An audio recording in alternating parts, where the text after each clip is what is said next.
Social media పుణ్యమని ఈ మధ్యకాలంలో over night స్టార్లు అయిపోతూ ఉన్నారు.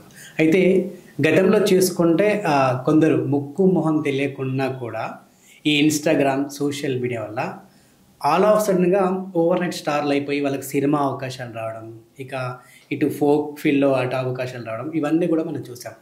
బట్ ఒక ఎలక్షన్స్లో ఒక లేడీ వేసిన డ్యాన్స్ నిజంగా ఓవర్ నైట్లో అసలు ఆమె ఇంత స్టార్ అవుద్దని ఆమె కూడా ఊహించలేదు మేబీ. సో మనమైతే ఊహించలేదు. సో ఏ ఛానల్లో చూసుకున్నా, ఏ సోషల్ మీడియా ఓపెన్ చేసినా కూడా ఆమె రీల్సే కనిపిస్తూ ఉన్నాయి. అది కూడా మిలియన్స్ ఆఫ్ వ్యూవర్షిప్. దట్టు ఏంది, మా ఛానల్లో కూడా ఒక 2 వీడియోలు వేస్తే ఇప్పటికీ అసలు మిలియన్స్ ఆఫ్ వ్యూవర్షిప్. ఆమె కేవలం ఆమె డ్యాన్స్ క్లిప్సే వేసాం. సో ఇదంతా కాదని చెప్పేసి అందరు ఇంకా ఆమెని ఇంటర్వ్యూలు చేయడం మొదలుపెట్టారు. సో ప్రస్తుతానికి నిజంగా మరి ఆ ఒక డ్యాన్స్ కానివ్వండి, ఆ ఎలక్షన్స్ కానివ్వండి, ప్రస్తుతం ఆమె ఫేస్ చేస్తున్నటువంటి ఈ యొక్క మెమొరీ కానివ్వండి, ఆ ఓవర్ నైట్ స్టార్ ఏదైతే ఉందో అదంతా తను ఇప్పుడు ఎలా అనుభవిస్తుంది ఏంటి అనేది ఒక్కసారి మనం పలకరించే ప్రయత్నం అయితే చేద్దాం. ప్రస్తుతం మన స్టూడియోలో ఉన్నారు. సో నమస్తే శ్రీదేవి గారు. నమస్తే అన్నయ్య, ఎలా ఉన్నారు?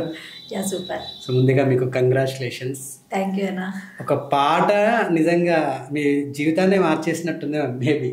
ఖచ్చితంగా చెప్పు. ఒక పాట అక్కడ ఒక ఎమ్మెల్యేని గెలిపిస్తే ఒక పాట ఆ గెలుపుతో పాటు మిమ్మల్ని కూడా వైరల్ చేసింది.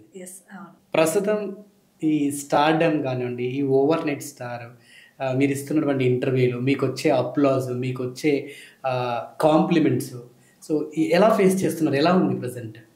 చాలా హ్యాపీగా ఉంది అన్నయ్య. ఎక్స్పెక్ట్ చేయలేదు ఇంత వైరల్ అవుతాను, ఇంత బిజీ అవుతాను, ఇన్ని ఇంటర్వ్యూస్ కండక్ట్ చేస్తాను అని అసలు ఎప్పుడు ఎక్స్పెక్ట్ చేయలేదు.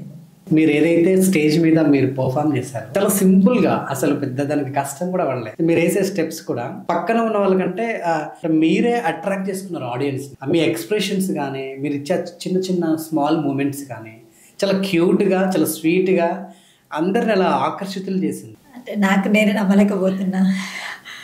అంటే చాలా కష్టపడ్డ స్టేజీలు ఉన్నాయి, చాలా హార్డ్ వర్క్ చేసిన స్టేజీలు ఉన్నాయి.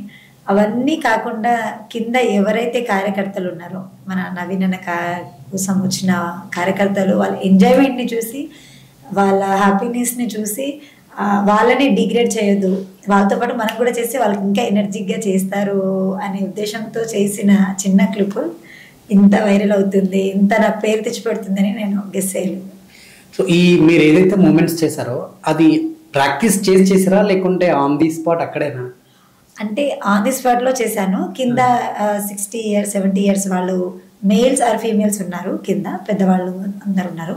సో వాళ్ళని ఉద్దేశించి చేసిన వాళ్ళు మామూలుగా అది ఆ స్టెప్స్ కావు అక్కడ, వాళ్ళని ఉద్దేశించి చేసిన. సో అప్పటికప్పుడు మీరు చేసినవే ఆ ఫ్లోలో వచ్చేసినాయి.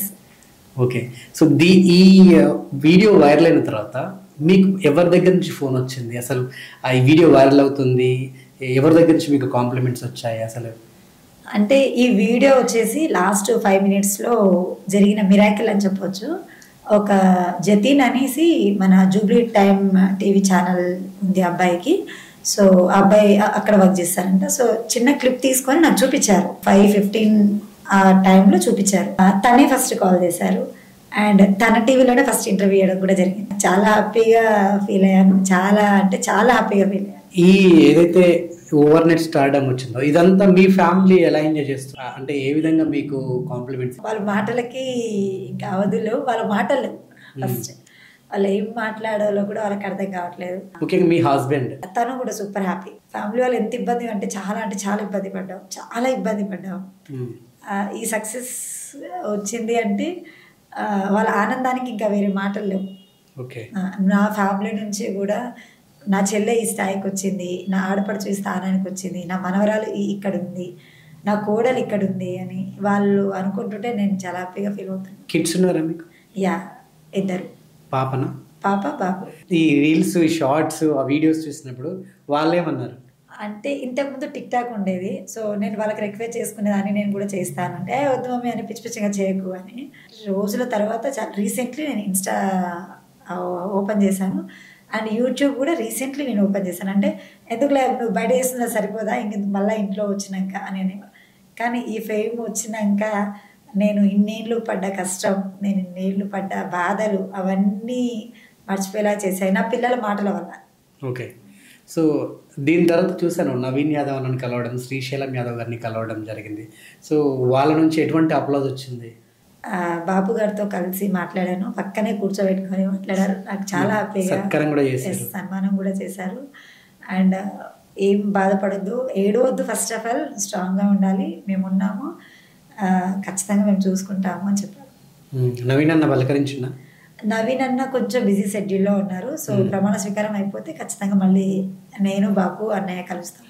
సో శ్రీశైలం యాదవ్ గారు అయితే పలకరించారు, ఫోన్ చేసి మాట్లాడారు. అది నాకు ఇంకా.